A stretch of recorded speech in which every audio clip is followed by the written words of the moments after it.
আজকে আমরা ডেকেছিলাম এই চার ভাইকে, আমাদের ফারাক্কার রত্ন চার ভাই, আব্দুল আলিম আর রূপ আছে শোয়েব আক্তার, দুজনের নাম শোয়েব আক্তার।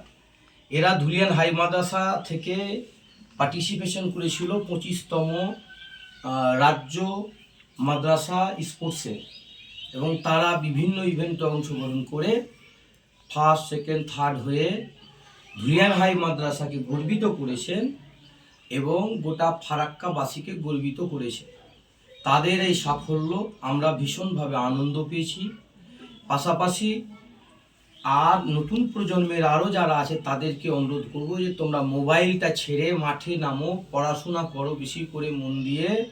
এরা যদি রাজ্য স্তরে ফারাক্কাকে তুলে ধরতে পারে, বাকিরা কেন পারবে না? তোমরাও চেষ্টা করো। আমি বলবো তো, আমি এদের এই সাফল্যকে কুর্নিশ জানাতে তাদেরকে আমার নিজের বাড়িতেই ডেকেছিলাম, তাদের একটু মিষ্টি খাওয়াবার জন্য।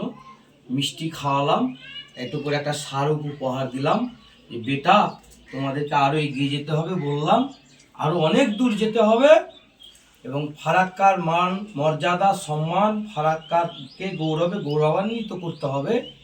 আমরা আছি সব সময় তোমাদের পাশে, তোমরা আমাদের কলিজার টুকরা। ফারাক্কাকে এত বড় জায়গায় তোমরা ফারাক্কার নাম উজ্জ্বল করেছো, এটা আমাদের কাছে পরম প্রাপ্তি। এই হচ্ছে বিষয়। ধন্যবাদ।